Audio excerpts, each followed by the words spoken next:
If you have ever found yourself feeling so deflated because every single diet you do, every single time you start again, no matter how motivated you are, no matter how focused you are, it seems to end in the same way where you start off really, really strong. And before you know it, those old habits are creeping in. You are grabbing whatever food is easiest, whatever is convenient. You're stopping on the way home from work to pick something up to eat quickly, and you're hiding away the wrappers. And no matter how many times you tell yourself this is the last time, those habits creep in time and time again, and you end up feeling so deflated, so guilty, so filled with shame, and just wondering, why can't you just stick to things? Why can't you just do this? And this is probably the time of year for most people where they get a bit of motivation. We've had the sun shining. Summer is getting closer. We are seeing it everywhere, like 12-week shreds. And you're thinking, oh my God, I need to get my shit together now. And you start off in that same way, and then you end up back at square one, and it knocks your confidence so ridiculously much.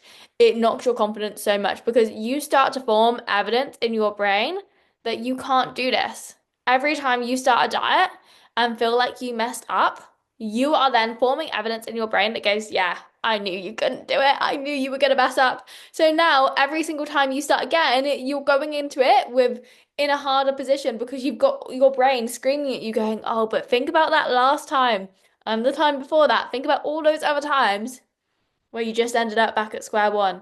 This is going to be the same. And your brain almost looks for the moments. It looks for the moments that you are going to mess up. Maybe it's a weekend out coming up and you're like, oh, this is going to be it. This is going to be the thing. This is going to be the thing that causes you to go off track. We're going to go back to square one and all your hard work is going to be ruined. And oh my God, that cycle just makes you want to scream.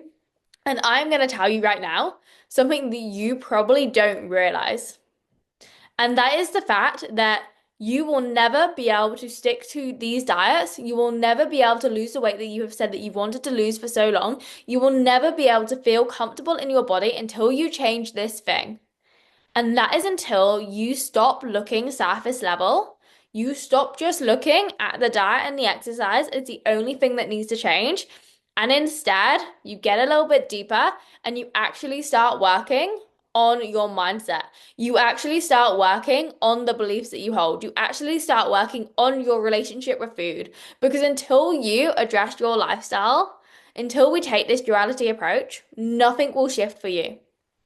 And you are going to keep finding yourself back at square one. And I know that is tough to admit because it really requires us to look inwards instead. And the reason I can say this hand on heart with so much truth is because I've seen it in me and I've seen it in so many of my clients. Until you address your overall lifestyle, your overall fulfillment, that cycle will repeat. I'm gonna let you into a little secret. The Instagram live had this fast, but the time my relationship with food was at its absolute worst, when I felt so out of control, I couldn't imagine getting that control back. The reason for it was because I was so freaking unhappy. I was so unhappy on a day-to-day basis. I'd just gone through a breakup. I was living in a town away from my home. I was living in a flat by myself and I was isolated. I was lonely and I did not want to admit to myself my emotions. I did not want to admit that I was lonely because what a horrible thing to admit to yourself. And so what happened as a result? I was trying to ignore my feelings. I was trying to hide away from my feelings. So every single evening I would find myself in the kitchen and I would have my dinner, but then I felt like I couldn't stop eating because I felt so lost in myself that I did not know what to do with myself. I did not know how to take control, and I did not know how to handle the emotions that I was feeling. And then in order for me to try and fix this and in order to try and cure this and to stop myself eating the entire contents of my kitchen and feeling so ashamed. But when you're alone, nobody knows, and you are just accountable for yourself. I would try and force myself out of the house. I would force myself on walks in the evening. I would walk for like over an hour just to not be in my house so that I didn't have to lose that sense of control. And it was draining, it was exhausting, and I was scared. I was scared that I would never be able to wake up and just have a normal day. I would go into every single day thinking, oh my God, this is going to be the same again. How do I handle this? What do I do? How do I stop this happening? And nothing ever changed for me until I was willing to take a step back and look at how I was feeling until I was willing to take a step back and actually look at my lifestyle. Because the issue was not that I needed to be more disciplined. I was so disciplined the whole day. I was so focused. I would start each day with the best intentions, ready to give it my all, ready to make that day different. But then as the day went on, I got tired and my emotions took over, and I would find myself seeking the comfort yet again from the food, seeking the comfort, seeking the distractions, and almost fully suppressing my emotions, almost fully trying to push them down so that I did not have to face them. And that's one of the most common things we see with emotional eating is it is simply that sidetrack from actually facing how we are feeling. So until I actually sat down with myself and I went, you know what, B, you're not happy. You are not happy. You are not looking after yourselves. You are doing nothing for you on a day-to-day basis. You are sitting all day on your computer and you are not doing anything for you. And so your food has become the only thing that is giving you joy. And it took me so long to have that conversation with myself. It took me so long to build that awareness. And until I brought it to awareness, nothing can change. Whilst we are hiding things under the carpet or hiding them under the rug, whatever it is, you are not able to actually change things. So, if right now this is sounding really familiar and you're thinking, you know what? Yeah, this is me. Every time I come home from work, I find myself stopping at the petrol station, grabbing the chocolate bars, trying to just wash away the stress of work, and I'm hiding the wrappers. Every evening, I'm finding myself sat with a bag of chocolates and I feel like I can't stop myself, but I just don't want to deal with how much work is stressing me out right now or how exhausted I am. If this is you right now, then listen to this. This is what I really, really recommend to start helping you take back control and to feel empowered again and to no longer have to dread each day because you were scared if this is going to be the day you mess things up. And when you do this, you are going to be able to have the most successful and easiest starting phase of your life so that not only are you able to work on your relationship with food, but you are also able to feel like the most confident and empowered version of you. How incredible would that be? So that this summer, you do not feel like you have to choose between whether you were going to sit there sweating in layers because you want to feel comfortable or getting your arms out so you don't have to absolutely melt to death. This summer, you can go on a nice long walk around the park and not have to worry about getting out of breath so that finally you can start to feel different instead of feeling like you are trapped in the same cycle and you are never going to take back control. Okay, so one of the key things I always recommend doing is journaling. And I used to be someone that when someone told me to journal, I rolled my eyes. I was like, oh no, that could never be me. I could never be a journaler. No. It used to make me think of like Lizzie McGuire. It's like, dear diary, today I did this. And I was like, what am I getting from that? That's so cringy. How on earth is that going to help me? But what journaling does is it gives you a space to process your thoughts and your feelings in a way that usually we don't do. We are usually so busy looking after everybody else, chasing all these different things, rushing after work deadlines, cooking dinner for the family, cleaning the house, trying to see friends, trying to have a social life that we don't actually ever slow down and go, what's going on for me right now? How am I feeling? What do I need? Am I stressed? Am I sad? Am I worried about anything? Am I in a good place? Like, what is going on for me? And so, because of that, we get to a point where our emotions just build and build and build and build until we're at a point where everything just explodes and we can't control it anymore. And that's when maybe we turn to the food.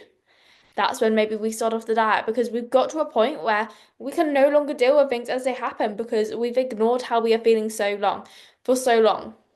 So with journaling, if you're not sure how to start, what I would do is I would add it into either your morning or your evening routine first. Have a little set notebook for it, have a safe place that you're going to keep it, and I would just start with some prompts because when I look at a blank page, I'm like, oh my goodness, what am I going to do with this? How on earth am I going to do this? So I would start with answering some questions each time you do it. Like, how am I feeling today? What am I proud of myself for? Did I face any struggles today? How do I want to go into the next day? Just simple little questions that just give you an opportunity to reflect so that you can recognize those emotions and that stress or whatever is going on for you as it happens instead of waiting until it feels too late and then you are left with this whole pickle to unmix. This is really going to help if you are someone that gets overwhelmed as well because when I'm overwhelmed, I said this to a client, I imagine it like a load of paper airplanes just flying about and all these paper airplanes have all the thoughts that I'm overwhelmed with and they're just flying about. And I am trying to read them as they are in the air, but there's so many and they're not still, so I can't look at them and they're all just fighting for my attention. It just makes you want to scream. Whereas when we get out onto paper, it's almost like all those paper airplanes have fallen to the floor, and you can actually see that there's not that many and it's not too bad when you start to read them instead of having to keep everything all bottled up in your head. Okay, so that's the first thing I would recommend trying to do. The second thing is we want to build a life that makes us so fulfilled and so excited because so many of us get stuck in that cycle where all we do is work. We go to work, we come home, we sit on the sofa, we watch TV, we have dinner, and we go to bed and we repeat and we live for the weekends a lot of the time. This is such a common cycle for so many people. And it is no wonder that that leaves us feeling drained, that leaves us lacking energy, that leaves us feeling fed up when all we're doing is work, sleep, repeat. Because you are not doing anything that brings you joy. You're going into each week thinking, oh my God, it's the same thing again. So we have to build a life that is going to make us so freaking excited to go into every week. So each week can go, oh my God, I've got all these things booked. Oh, what a good week. Or I've got all these things to look forward to. And this could be anything. It could be maybe you and your partner set aside an evening where you're gonna play a card game. Maybe this week I tried an adult ballet class. I haven't done ballet since I was like 10. But I was like, you know what? Why not? Let's do something new. Let's give myself something to look forward to. This week I started knitting because why not? Because it's something new, it's something I can learn, it's a skill I can focus on outside of just my work, outside of just my workouts, I can go into a week and think, I've got all these things to look forward to. Maybe you just meet a friend for a walk, but having all these little bits to look forward to allows you to be excited and to end each week feeling fulfilled. We want to think about it like we've got all these different cups to fill out. You've got your personal cup, you've got your social cup, you've got your physical health, you've got your mental cup, and we want to be doing things to look, you've got your work cup as well, and we want to be doing things to look after all these different areas to make sure that you're not falling out of whack. You are not letting your work cup get too full and your other cups get really empty because that leaves us feeling drained. You're not letting your friend cup even get too full and then not making any time for you to just have a little bit of downtime or not making any time to do your work stuff so you're getting stressed. Like we want to be as balanced as possible. So we need to be making little bits of time for these different areas of our life. And it doesn't have to be anything fancy. It could be a 20-minute bubble bath. It could be you listen to a chapter of an audiobook, but just those little things to break up your week. This is one of the biggest game changers I see for people when they are working on their relationship with food, is instead of just getting stressed about the cravings and the food noise and worrying about their relationship with food and their scale weight, is actually when you take a step back and you just focus on building a life that makes you so freaking happy, all of a sudden the food noise gets a lot quieter because you have so many incredible things to look forward to. It's one of the most underrated things I think you can start to work on. Okay, finally, it's awareness. It's actually understanding where you struggle because so many of us, me included, we hide away from those struggles because it feels shameful. When I started working with a coach, I didn't want to tell them about my relationship food. I didn't want to tell them about when I messed up, when I binged, because I was so embarrassed. What if they judged me? What if they thought I wasn't serious enough? What if they thought that I'm just wasting their time? And so I bottled it up. And as a result, all it did was make it so much harder for me to work on and for me to change because I wasn't willing to admit how much of a problem it is. It's why I make such an effort with my one-to-one clients to really speak about your relationship with food, to really speak about my experience with restriction, to really speak about my experience with binging, because it is so key to make it safe and to make it normal for you to discuss and to talk about. Because until we are willing to admit where we are struggling, you are going to find yourself in that same cycle because you're not fully admitting to yourself when you struggle. And we want to understand exactly where your relationship with food comes from. We want to understand your triggers. We want to understand what habits you've built in place. We want to understand what your relationship with food is protecting you from. And when you allow yourself to do that, I know it seems daunting, but I promise, like the more you start doing it, the easier and easier it gets. And when you allow yourself to start to do that, we can put in place solutions. We can put in place strategies so that you don't have to feel like each day is going to be consumed by food anymore. And like you have nothing left for you. And like this is just dictating your whole day. Okay. Give those three strategies a try because I know they are going to be so game changing for you if you implement them.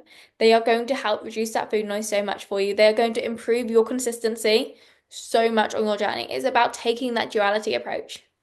It is about working on your relationship with food. It's about working on your lifestyle, working on your habits, working on your mind, not just the surface level of our diet and exercise. Because when we work on our surface level, it is only going to last you for so long.